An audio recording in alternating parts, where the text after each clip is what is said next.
لم تعد إصابة العائل المغربي محمد السادس بمرض الساركويد سرا يخفى على أحد، إلا أن معلومات سرية جديدة مسربة كشفت تفاصيل خطيرة عن وضعية هذا الأخير. وقال ضابط المغربي المنشق عبد الإله عيسو في مقطع فيديو عبر صفحته الرسمية تيك توك إن معلومات طبية مسربة تحصل عليها تؤكد أن محمد السادس لن يعيش أزيد من 6 أشهر. وأشار المتحدث إلى أنه بإمكان ملك المغرب أن يعيش شهرا فقط أو أسبوعا أو شهرين، إلا أنه حسب المعلومات الطبية المسربة لن يتجاوز 6 أشهر. وأوضح عيسو أنه لم يعد سرا أن الحالة الصحية للعاهل المغربي تنذر بقرب وفاته، وغير مرض الساركويد حياة محمد السادس بشكل تام وأثر على نشاطاته الرسمية.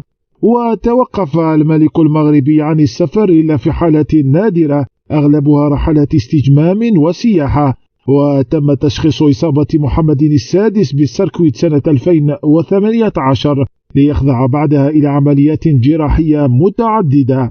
وتسبب المرض في ظهور علامات الشيخوخة على وجه محمد السادس الذي أصبح شاحبا وفقد الكثير من الوزن رغم أنه في 60 من عمره فقط.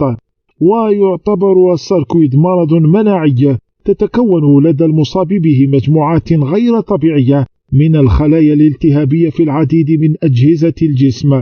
وأكدت صحيفة ميدي ليبرا الفرنسية أن مرض الساركويد المصاب به محمد السادس هو مرض غير معد يتطور بسرعة ويسبب اضطرابا في الجهاز المناعي يؤثر في المقام الأول على الرئتين والغدد الليمفاوية.